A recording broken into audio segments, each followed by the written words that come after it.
اعوذ باللہ من الشیطان الرجیم، بسم اللہ الرحمن الرحیم۔ السلام علیکم۔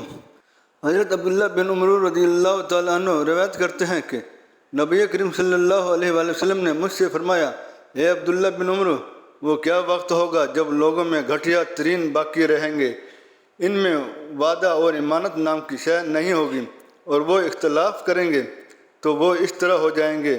اور آپ نے اپنی انگلیوں کے درمیان تشبیہ فرمائی۔ میں نے عرض کی، یا رسول اللہ صلی اللہ علیہ وآلہ وسلم، آپ مجھے کیا حکم دیتے ہیں؟ آپ صلی اللہ علیہ وآلہ وسلم نے فرمایا، تم وہ کرو جو تم جانتے ہو، اور وہ چھوڑ دو جو تم نہیں جانتے، اور تم اپنے آپ کو بالخصوص بچاؤ اور لوگوں کو چھوڑ دو۔ حضرت ام سلمہ رضی اللہ تعالیٰ عنہ زوجہ نبی کریم صلی اللہ علیہ وآلہ وسلم فرماتی ہیں کہ میں نے رسول اللہ صلی اللہ علیہ وآلہ وسلم کو فرماتے سنا، جب زمین میں برائی پھیلتی ہے تو اللہ عز و جل کا عذاب نازل ہوتا ہے۔ میں نے عرض کی، یا رسول اللہ، اگرچہ ان میں نیک لوگ بھی ہوں؟ آپ صلی اللہ علیہ وسلم نے فرمایا، ہاں، اگرچہ نیک ہوں ان کو بھی وہی عذاب ملے گا جو ان لوگوں کو ملا ہے، پھر وہ اللہ کی رحمت کی طرف لوٹیں گے۔ حضرت علی رضی اللہ تعالیٰ عنہ فرماتے ہیں کہ نبی کریم صلی اللہ علیہ وآلہ وسلم موجوں پر مسح کرتے تھے، جب مسافر ہوتے تو 3 دن 3 راتیں کرتے، اور جب مقیم ہوتے تو 1 دن اور 1 رات کرتے۔ حضرت حذیفہ بن اسید رضی اللہ تعالیٰ عنہ فرماتے ہیں کہ میں نے رسول اللہ صلی اللہ علیہ وآلہ وسلم کو فرماتے ہوئے سنا، جب نطفہ رحم میں آتا ہے تو اس پر 40 راتیں گزرتی ہیں، تو ایک فرشتہ اس کے پاس آتا ہے، وہ فرشتہ عرض کرتا ہے، اے میرے رب، کیا یہ مرد ہے یا عورت؟ رب تعالیٰ لکھواتا ہے اور وہ فرشتہ لکھتا ہے۔ پھر فرشتہ عرض کرتا ہے، اس کا رزق کتنا ہے اور اس کی عمر کتنی ہے؟ اللہ عز و جل لکھواتا ہے اور فرشتہ لکھتا ہے۔ پھر فرشتہ عرض کرتا ہے، کیا یہ بدبخت ہے یا نیک بخت؟ پس رب تعالیٰ لکھواتا ہے اور فرشتہ لکھتا ہے، پھر صحیفہ لپیٹ دیا جاتا ہے۔ حضرت ابن عمر رضی اللہ تعالیٰ عنہ فرماتے ہیں کہ رسول اللہ صلی اللہ علیہ وآلہ وسلم نے مسجد میں قبلے کی جانب تھوک دیکھا تو آپ نے کوئی شے پکڑی اور اس کے ساتھ اسے صاف کر دیا، اور فرمایا، تم میں سے کوئی قبلے کی جانب نہ تھوکے، بے شک نمازی اللہ عز و جل کے روبرو ہوتا ہے، لیکن تھوکنا ہو تو بائیں جانب یا اپنے پاؤں کے نیچے تھوکے۔ حضرت ابو ہریرہ رضی اللہ تعالیٰ عنہ فرماتے ہیں کہ رسول اللہ صلی اللہ علیہ وآلہ وسلم نے نماز عشاء کو تقریباً 3/2 رات تک مؤخر کیا۔ پھر آپ مسجد کی طرف نکلے تو لوگ مسجد میں تھوڑے تھے۔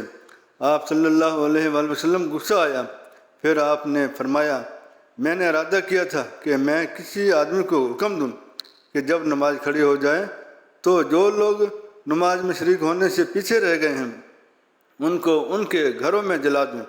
اور آپ صلی اللہ علیہ وآلہ وسلم نے فرمایا، اگر کوئی لوگوں کو کھانے کی دعوت دے تو اس کی دعوت قبول کرو، اور اگر نماز کے لیے اعلان ہو رہا ہے تو پھر دعوت قبول نہیں کرتے۔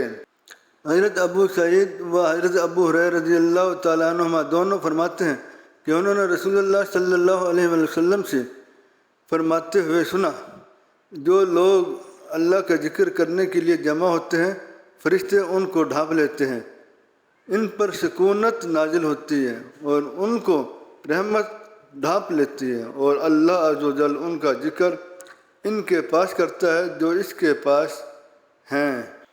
حضرت عتبان بن مالک رضی اللہ تعالیٰ عنہ فرماتے ہیں کہ رسول اللہ صلی اللہ علیہ وآلہ وسلم نے فرمایا، جو اس بات کی گواہی دے کہ اللہ تعالیٰ کی ذات کے سوا کوئی لائق عبادت نہیں، اور یہ کہ بلا شبہ میں اللہ کا رسول ہوں، خلوص کے ساتھ اور 5 وقت کی نماز ادا کرے تو اس کے چہرے کو اللہ عز و جل آگ پر حرام کر دے گا۔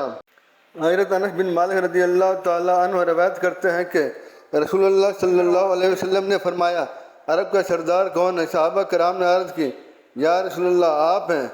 آپ صلی اللہ علیہ وآلہ وسلم نے فرمایا، میں تو اولاد آدم کا سردار ہوں اور علی عرب کا سردار ہے۔ حضرت ابن عباس رضی اللہ تعالیٰ عنہ فرماتے ہیں کہ حضرت ختیجہ رضی اللہ تعالیٰ عنہ کے باطن سے رسول اللہ صلی اللہ علیہ وآلہ وسلم کے 6 بچوں کی ولادت ہوئی۔ حضرت عبداللہ، حضرت قاسم، حضرت زینب، حضرت رقیہ، ام کلثوم اور حضرت فاطمہ رضی اللہ عنہم اور حضرت ماریہ رضی اللہ تعالیٰ عنہ کے باطن سے آپ صلی اللہ علیہ وآلہ وسلم کے لیے حضرت ابراہیم رضی اللہ تعالیٰ عنہ کی ولادت ہوئی۔